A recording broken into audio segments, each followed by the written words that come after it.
Hey guys, I'm back again with another YouTube figure review video, and this time it's another Revoltech, and this Revoltech is from the anime manga series Rurouni Kenshin, and you can see him right here. This is the main character, Kenshin, from the book series, and I'm going to start with the box before we get into anything else, and what's probably going to be pretty obvious on the back of this box is the fact that you'll see that this guy wins the most extraneous parts plugged into one little box award. There are so many little accessories for this guy, it is crazy. First, let's get into looking at the front of the box. I see nothing really, it's going to pop out and surprise you on the cover of that box. Most Revoltech boxes look exactly the same. You can see the picture of Kenshin on the side there. And then on the back, which you can probably see better back there, bunch of different poses that they show him in. And then I'm probably going to have to get closer up just to show them trying to explain, like, all of the different parts that he comes with. And then there's a itty bitty guide way up there to show you some more parts. Well, they even count up to 7. I'm sure that's not even right. Because 6 is all of the hands, so that's already wrong. And, like, 1, 2, 3 are different sword parts, but they have sheaths and not right at all. So I'm going to put that way back there because it's not too big of a box to get in the way, so you can at least go through the accessories now. I'm going to have Kenshin wait just a bit till we go and look at him. First I'm going to look at this. This is the Revoltech stand. This comes with Kenshin. The last figure review I did also came with a Revoltech stand and I forgot to talk about it.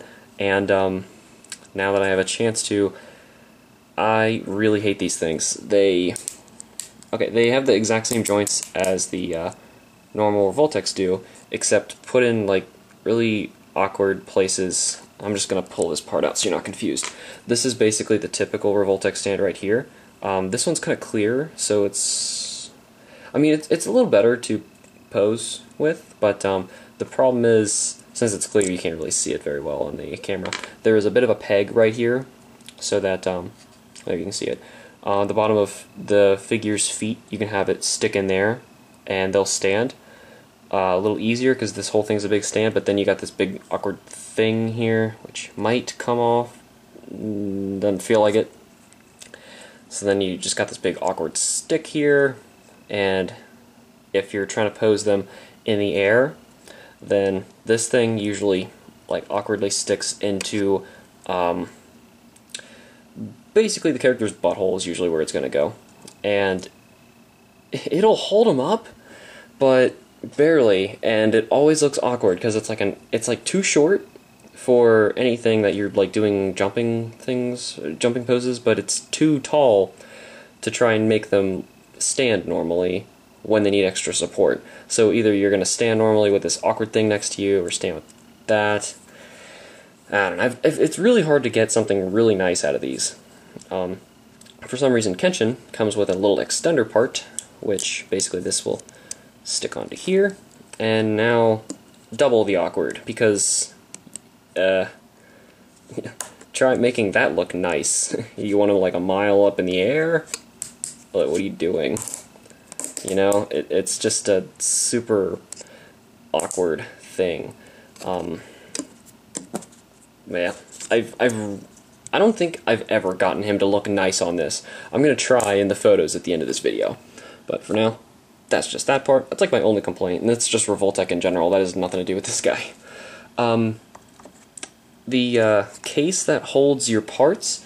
Now, again, I'm not sure if this is included with him because I got him used, but it doesn't say anywhere on the back of this box that you get this. I'm pretty sure you do, considering how that piece right there is kind of molded to the same shape of this box. If any figure, you need this thing, because all of those little parts he comes with over there, and some of which he's even wearing, because you couldn't just stand him over there. He would look like a skeleton with all the little parts he has. First, let's look at this. This is one of his belts, and the reason that he has 2 belts is because he has so many swords. the swords have different sizes. I'll get into those later, but there's a small one and a large one. This fits the small belt for the small sword to go through it, but as you can see, there's a little bit of blue paint in there because of either me or the person before me trying to get the little sword in there. I think this is too small for the little sword, so I don't really use this one because I'm scared of scratching it. So instead I use the other one, which he is wearing right now, which is for the large sword, and I actually have the small sword in it, so it's a little loose, but it's you feel a little safer with it in there because it's not scratching and you know, giving you scratched up nicely painted blue scabbards, and you would clearly see like a white scratch going across one of these. I'm going to go through the swords next because they fit into the belts. This is one that you get that it comes with, and what's nice about this one is it actually fits into its own scabbard like that. This is the smaller version of the sword, and this is the fatter one. Now, though this is the fat sword, I don't really understand the purpose of this one as opposed to this one, because this one doesn't fit into a scabbard at all. So it would basically just be for Kenshin to hold when either this sheath or scabbard is in his belt and it's not being put away. So then you're kind of mixing them, even though this one perfectly fits the small sword and actually goes in it. So you can do like a halfway pulled out pose if you would want to. And all the swords, if you can't already see, they're actually sharpened correctly. Not really sharpened, but they're painted that they're sharpened on the inside, like how Kenshin uses. So that's pretty cool, really detailed. I like the paint in particular that's on the scabbards. It's a really cool blue. So the small sword will fit into the big scabbard, and then the big sword cannot fit into any. So I've never really used the big sword because there's really no point to use the big scabbard because you can't really fit it into the big belt. This all sounds like it's a big problem, but it's really not, because he's got so many options and so many parts. You never really not have the part to pose them correctly. So then whenever I really use the second sword, it's when I'm doing something crazy and I'm just making him hold like two swords at once, and that's just for fun. So I don't really have a problem with that.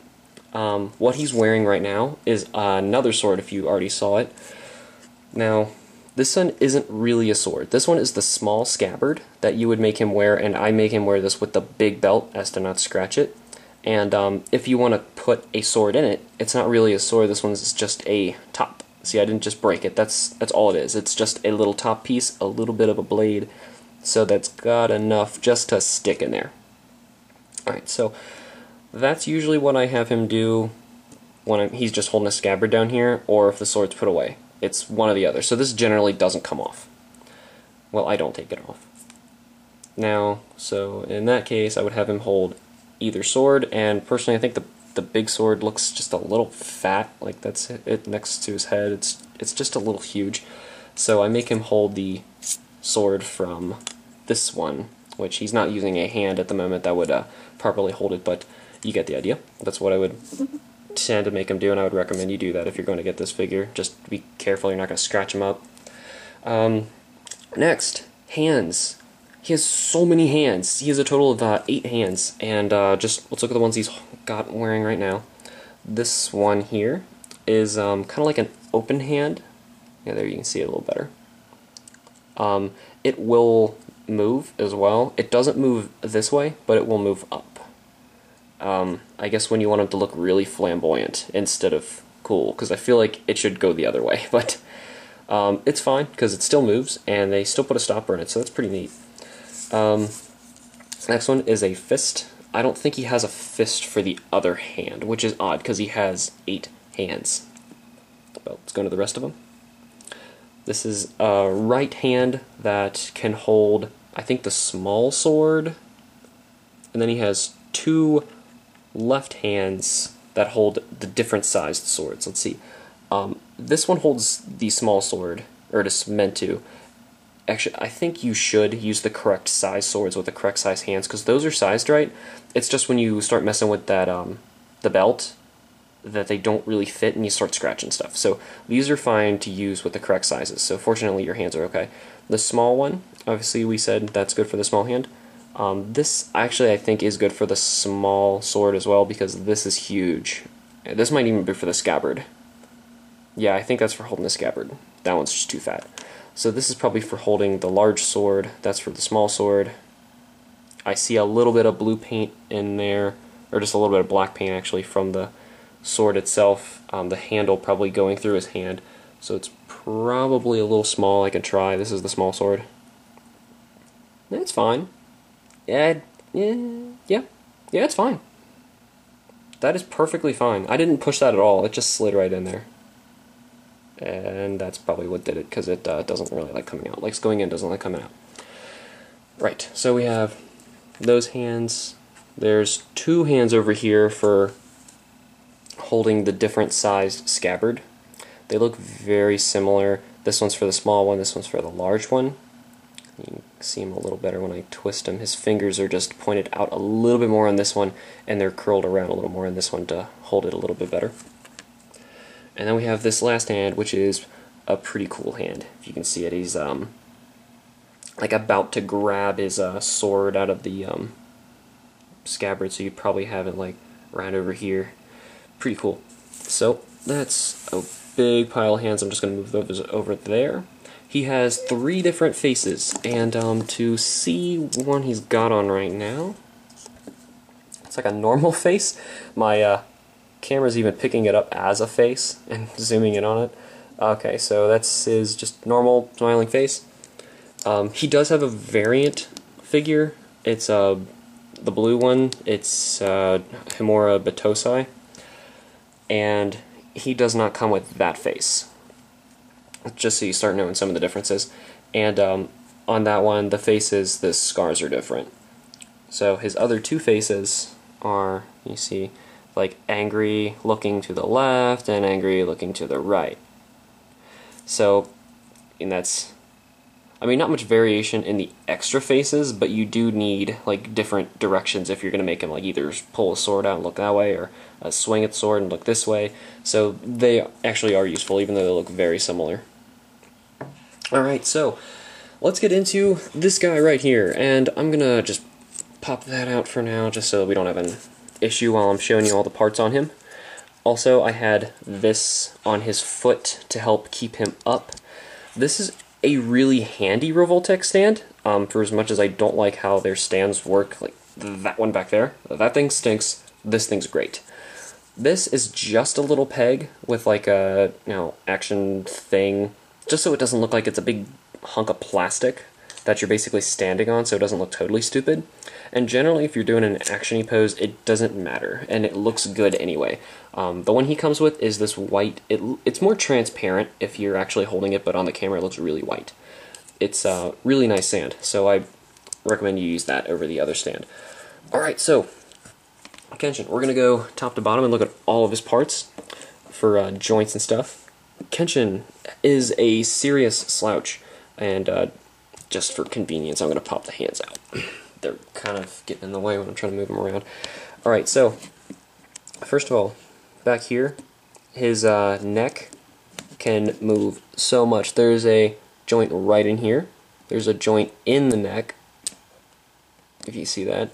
So it can go from like all the way up there to like all the way down there. The hair on the back of his head moves up and down pretty far. And these are small Revoltech joints, so you didn't even hear that. The other joints, like on the Gurren Lagann Revoltech, you go but this one, these tiny ones like in his head and his neck, they move very easy. They stay, and they're very quiet, which is great. Now you can already see his hair's coming off. You need the hair to pop off if you're going to switch faces, which you just do like so. Very easy. I'm just going to put this one back on.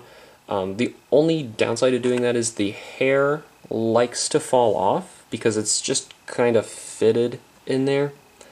I mean, if I did that, he's fine, but Sometimes if you just mess around with it and you accidentally nick it, it might fall off. But I got it in there pretty good right now.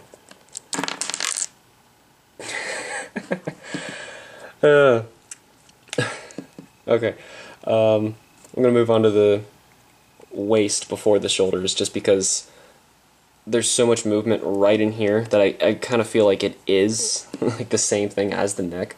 Because like I was saying, Kenshin's a serious slouch. Look at this. Look what you can make him do. He can bend so far over. Look at that. He's like looking between his legs. That is how far he can bend over. And then you can do the opposite, make him go up. That's about as high up as he will go. That's kind of weird, irritating, because either if he's looking up that high, you can see into his neck. He never can really stand straight up because of the back part right here.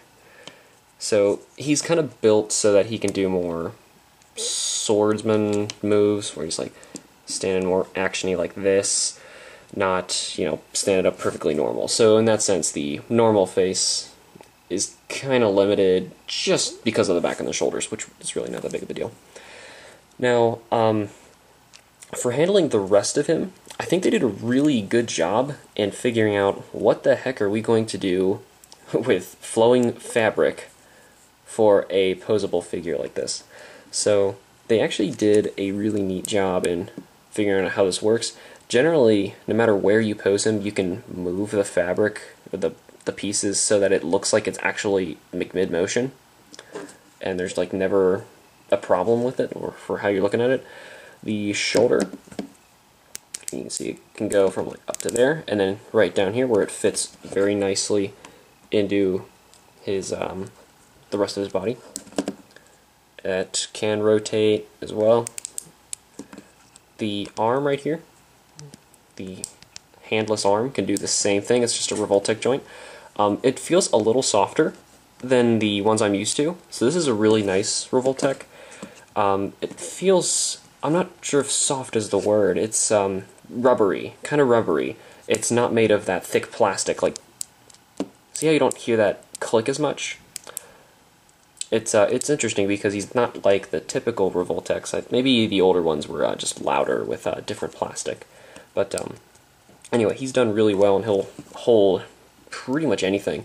The only thing you really got to worry about is his hair falling off, which just don't touch it and you'll be fine. Same deal with the other arm.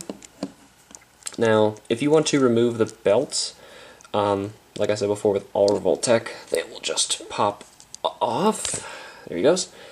And in that case, you got Kenshin right here. It's the little torso man. You would then take this off, which now you can see, hold up the other belt so you can see what the difference is in size. From here, they look pretty much identical. From up here, though, you can see one hole is just bigger than the other one.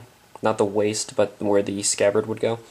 And because of that, I tend to just always keep the big one on, like I said, because it's just too difficult to fit any scabbard correctly into there. And for some reason that twisted. I don't want that facing that way. There we go. What I just did was I stopped the torso from moving that direction, because when am I ever going to want Kenshin to go that way? I want him to be able to bend over, so I rotated it towards me, which you can take pretty much every Revoltech apart and change where the joints are going to go. So now he goes this way instead. So it's good. He was going that way originally, it's just when I took it off to switch the belt, since they move kind of easy, that moved it, so I had to put it back. At the legs, these aren't Revoltech joints. I mean, technically they are because they're made by Revoltech, but you see, you can't really see it very well. It's more like a hinge. It just kind of swivels, but it will hold. Depending on what you're doing, if it's not stable enough, he's not going to stand. So you're going to have to figure out a really good way to get these things to move correctly so that he will stand upright. They do also rotate at certain points. So right here, that hinge is at this leg. The legs are a little different, so I'll show them both. This leg goes up on that hinge. We'll rotate here just about that much, it won't go much farther. And then there's the knee, which can go pretty far. There's a bit in the fabric where they cut it out so that it would actually almost lock into this. So he can move his leg up really far, like a run, kick, or something like that. Doesn't go up much farther than this, which is good because it doesn't humanly do that. There's just one oddball part about my Kenshin. I think this is just mine, not all of them, because I've seen other people's and they don't have this, but there's something up with my joint in the leg right there. You can see it looks kind of broken, but it moves perfectly fine. So I don't really have a problem with it, it just looks kind of bad. Also, they show you this on the back of the box. This piece comes off, maybe, there we go. That's what it looks like, just pegs right into his leg. The reason it does that is so that if he's like sitting cross-legged or something, it's flat, you see, instead of having this big bulky thing that just like awkwardly makes a stick up on the ground, kind of funny. So that's all that's for. I've never really taken it off before, if you can tell, because it was kind of a pain to. Put that back on. Alright, the other leg will generally do the same things. It's just sculpted differently than that leg so that the fabric looks the same. Like there's a little bit of pink going down this leg right here.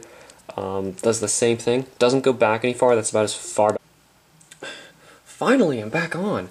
Oh my gosh, something went wrong with the camera, and it's been like an hour and a half or so since I finally got this thing running again.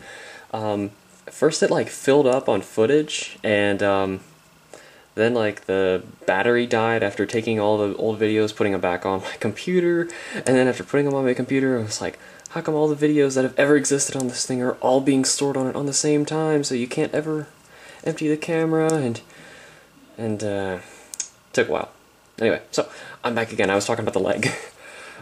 So this leg, as I was saying, doesn't go back very far.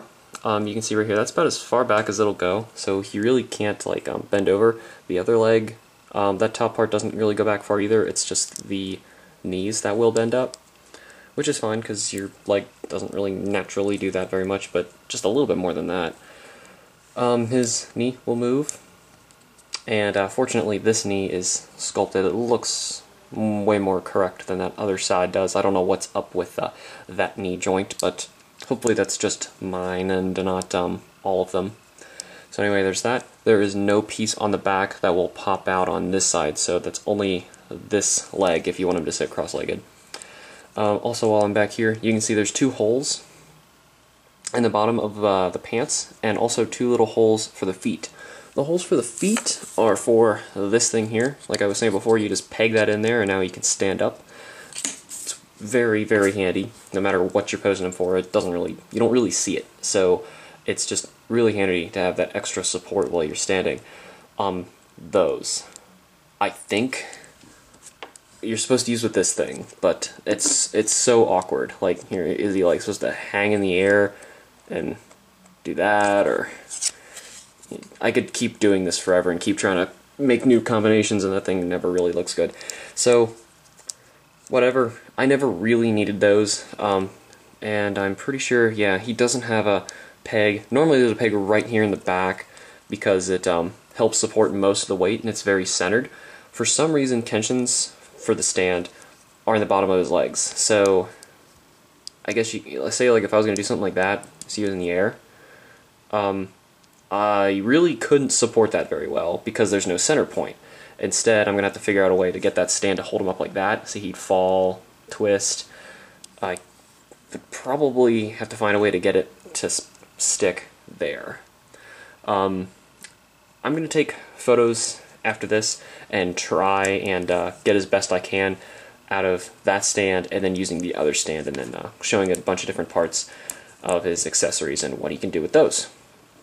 So, that's almost it, except for these feet that we never went on to. Those are just regular Revoltech joints, also nicely painted purple, so you really don't see them, and they can go really far down from like all the way over there to basically like that. So, that is Kenshin right there. So, I'm going to take some photos like I was just saying, and get back to the final reviews and the final, just my final ratings and everything, because I'm gonna rate like the posability and the paint job and all that good stuff while we look at the pictures. Alright, so for some final thoughts on the Rurouni Kenshin figure, I'm going to have to give him a 6 out of 10 reluctantly, and that's because there's only about 60% of his parts that are actually useful. First of all, that stand is really worthless. It's really hard to get any good-looking pose out of him while he's on that stand, if you can actually get him to not fall over while he's using it. Aside from that, only about, like I said, 60% of his accessories are actually usable. Some of them are too small, too tight, just don't actually function with what he's doing. It's good that we have a big option, a whole lot of options for all his accessories, but the problem is you can't really use all of them, so it further limits what you can really do with him when, honestly, there's not that many things you could do with him. He's just a swordsman. I mean, he can be jumping in the air, swinging the sword, which things you don't really need, all those extra parts for. But it's nice to have them because some of them don't really work. So unfortunately, because of that, I think he's the figure of mine who moves around the least. He tends to stay in one pose, and I don't really change him a lot just because it's kind of hard to. It's a pain. There's so many little parts. Some of them don't even work, like I said, and it's just kind of a hassle to actually get around to move him and make him do something different. But still, I paid $30 for him. I don't think that was a bad deal. I still think that was pretty good. I think it's a fair price if you're going to try and get one of these Kenshin figures. I'm a big fan of the comic. I really liked the anime, and I really think he was a pretty good figure for that. So I still think it's a pretty good buy. 6 out of 10 isn't that bad. So hopefully, if you're looking into getting this Kenshin figure, this video gives you some input on what you're going to be getting for that. So I'll see you guys in the next figure review.